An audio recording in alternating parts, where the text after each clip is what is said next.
Hey guys, it's Kelly. Hey, I got page 5 done in my mixed media art journal. I'm loving this journal because it's got room for embellishments. So I beefed this one up pretty good. So I got it sped up pretty fast. So it's almost comical I'm going so fast. So I grabbed some paper from my paper stash. It was from a Seven Gypsies pack, and I just kind of cut it up here and there. And I did a napkin the other day with some fabric stiffener. That's the paper I'm showing you right there. But I used fabric stiffener on a napkin the other day, and I was going to use that black portrait in the background there. It wound up not making the cut, um, but I was going for antique theme because I went to an antique store recently, and I got the coolest pictures, and I did use one of the pictures in this one. I got some really cool milk jug caps. I will use those in a new one. They didn't fit with the age of this, didn't go with the right timeline, but so yeah, I wanted to have something very grungy, vintage, and so I distressed all the pieces that I cut, and I'm using my Distress Oxide ink in Vintage Photo to kind of go around everything and make it pop a little bit after I distressed it. That was when I realized that none of those pieces were going to work on this page with the direction I was going, so those don't make the cut, but I'm doing what I usually do, so I'm just distressed all the edges. I'm actually tearing some of the edges and wrinkling it too, because once you put a wrinkle in it, in the paper, then your ink will catch that line, and it just makes it look even more old and more distressed. So, and those are just paper strips that I cut that I liked from that one piece of paper. I think it's a 5x5 or 8x8. I think it's 8x8 size paper. And I love that Seven Gypsies paper. So I took the pieces that I liked and just kind of collaged it on my art journal page. Sometimes I do it on a separate sheet of paper, but this time I wanted it straight on there because I knew it was going to get pretty thick. And I used lots of embellishments in here, and I'm sure I'll get some questions on those, so I'll kind of talk about them.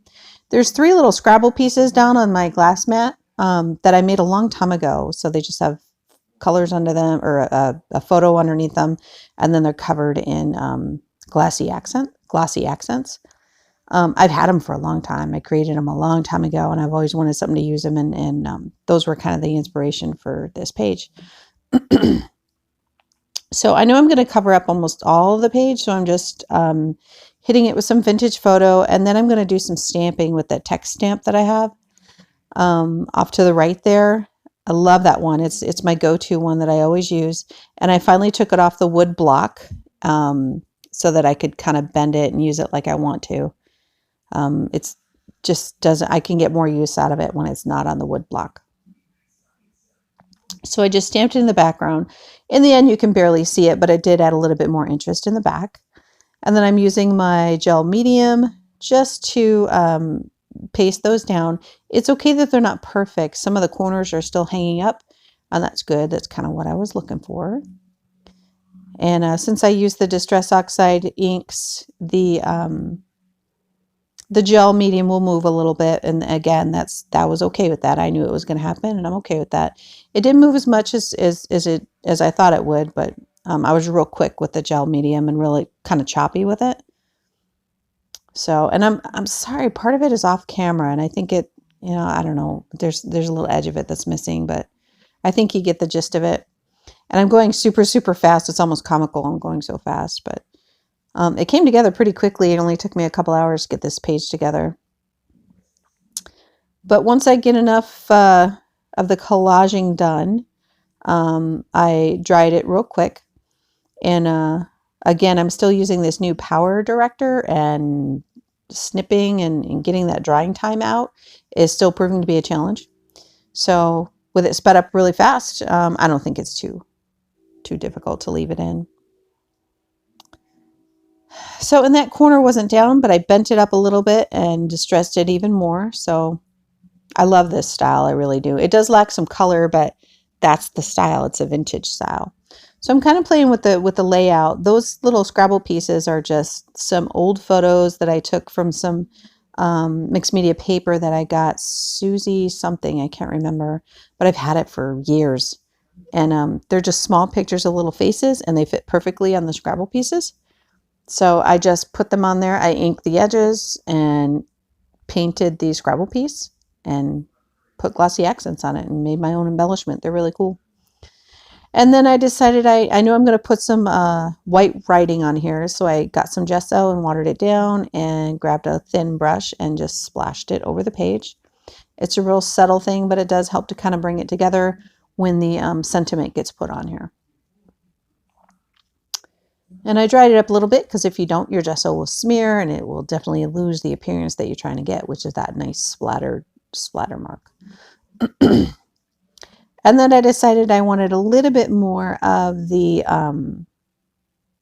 text in the background. And I was going to go with archival, changed my mind, did some thinking, and then went, yeah, maybe I'll do it anyway. So, and I very, very lightly did it here and there. Again, I just a little bit more interest in the background. But in the still pictures, you can see the close-up of those Scrabble pieces. They are really cool. Super easy to make too. I'll try and make some more for you guys and do a video showing you how I make them, and I'll get up close so you can see how to do them. You can get Scrabble pieces kind of anywhere. There were a lot of Scrabble pieces at the antique store that I went to, but nope, too much money. They wanted way too much. So those are some gears that I have. They're embellishments that I had. When I had my store, I still have so much stuff left over. I might try to put kits together for people who are interested in gears like this. I love them, and I had them in packs. And I might try to put kits together once I get time and try to offer those for sale again if you guys are interested. Leave a comment, let me know what you think. You can always use gears, and they'll definitely be affordable because I got them so cheap. And since I'm not doing the store anymore, they're just sitting in a drawer, and I'd like to share them if people want them. So I love using them. So what I did here is I just stopped the video for a little bit. I was playing with the layout, and I wound up just printing out in some papyrus, I think that's what you call it, in that font. And it just says our antiques are, I forget what it says. Antiques are the key to our past. That's what it is. And I had some really cool key type stamps that I thought, ooh, that would be nice. And I have one of the stamps just kind of laying on the page down there. And I decided I was going to, because I got a lot of black outlining, so I just cut some black paper, just real raw. There's no straight edges here. They're all kind of crooked. And then if they are straight edges, I'm distressing them. So I just cut them and to size the sentiment that I put down, and distressed them, inked them with some antique photo distress oxide ink, and took away the blaring white. But the little bit of white that's showing is going to tie in nicely with, for one, the reflection of the Scrabble pieces because they're very shiny, and then also with that gesso splatter that I did. So I was playing with that that piece of paper on there with the 3 stars. That goes with the paper pack, and it's super cool. I don't know why it just didn't make the cut. It just, I don't know, the star format, if it was more muted, would have been a little bit better for me, but I opted out on that one. I'll use it on something else. So, and those stamps, guys, I honestly, I lost the tag for it. I have no idea where I got those. Again, another thing that I've had in my stash for the longest time. So long that when you go to stick them to a block, they've kind of lost their stick. But they were kind of perfect for what I had in mind. The antiques are the key to our past. Like I said, I went to this antique store and got the coolest stuff and just got a lot of inspiration from going to an antique store. If you guys like this kind of style and you haven't done it, I highly recommend spending a couple hours and perusing through an antique store. And you'll find a lot of inspiration there. The cool things that I like to look through are the old photos. Some people are upset. They're like, that's somebody's memories. And I don't buy the ones that are too personal, but I like the ones of buildings, and they're really old vintage kind of photos. I try to keep, up close, kid photos out of the mix, but you do find a lot of inspiration if you're looking for vintage type of, distressed, even some steampunk ideas as well. So check it out. And I know every area has their own antique stores, and I know they like the business too. So you should check it out. It's a good place for inspiration. So I am using I'm using my black soot distress oxide to stamp those down. They stamped really well. You know, it was a really uneven surface and I thought it was going to get weird. They stamped really well, like too well. So I used a damp baby wipe and just kind of pressed on top of it and kind of took off some of that ink and lost the perfection of it, because I definitely didn't want a perfect impression. Definitely wanted it distressed. So what I did with that gear there is I just kind of put one on top of the other, and I used a brad and I just connected them together. So now I got movement on this sheet, on this page too.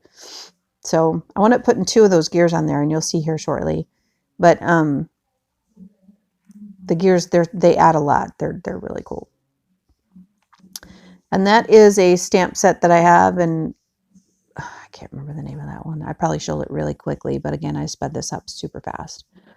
But these stamps that I've had for years and years and years, and I don't think you can get them anymore. So that's why I really don't bother putting them on there. I got a lot of 7 Gypsy stamps. There's a couple Prima stamps. But this one had a perfect vintage looking like postage stamp that I thought would be really cool in some of the empty spaces. I needed to fill in some of the corners there.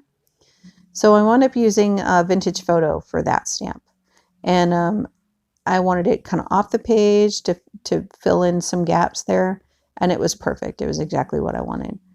So I just added a little bit more interest and it filled in the edges. And I did a lot of imperfect stamping. I did second generation stamps, some ghosting. It was cool.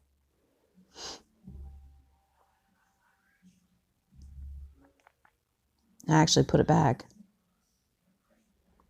I think I got those stamps about 6 years ago.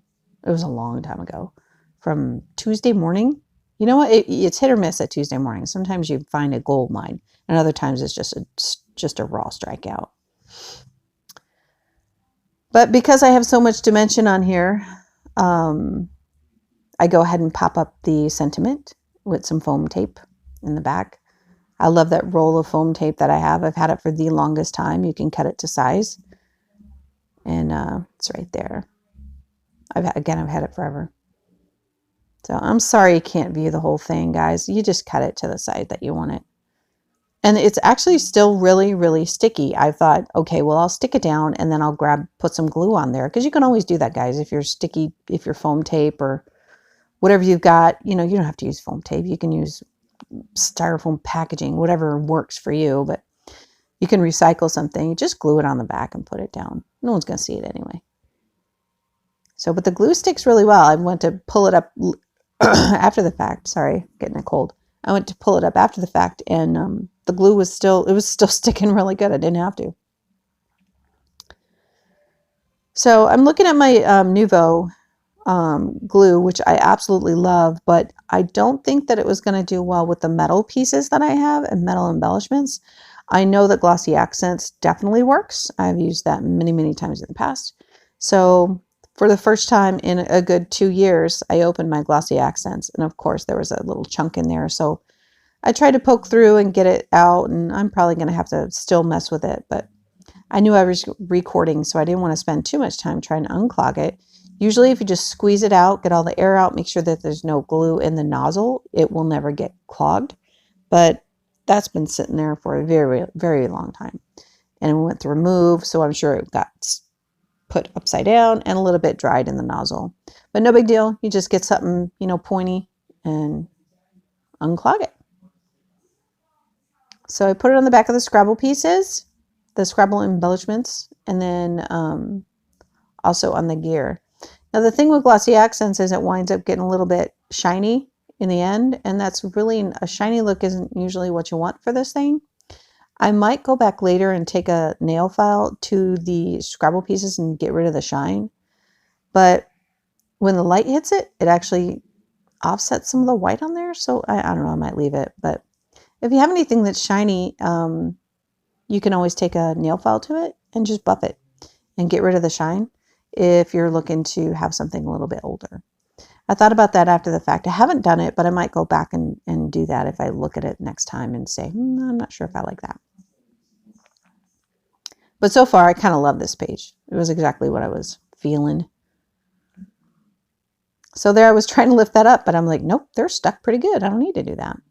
And then, of course, like I always do, I take my blending tool and I take my black soot and I hit the outsides of the page just to bring your eye in a little bit. And I usually do it a little bit more in the corners, especially when I'm going with a vintage style. The corners always get the most wear. So I usually add a little bit more there. So, and I'm not being meticulous about it because again, it's all aged and it's something that's supposed to be pretty old and used. And I didn't want to bring it in too far and take away from the embellishments that we put in there. But so, and then once I did that, I realized that, I think we're missing something here. The corner, the top left corner was looking a little, I don't know, it was looking a little bit empty for me. So I wound up getting another gear and putting it up there. But what I did was I had some ink on my glass mat there, my glass thing. It's not a mat. It's like a workspace. And I just took a thin brush and added a little bit of water and just grabbed some of the ink that was on the mat and started filling in the white part of the page where the binding is. And I'll go back and redo it a little bit better, but I wound up feeling like the paper piecing that I had done wasn't defined enough. And I didn't want to, since I didn't, and this is real important, guys, for those that don't know, since I didn't seal it with like a matte medium, it's not a non-porous surface. So if I try to use like a Pitt pen or marker or something like that, it would not work because I would have no time to smear it.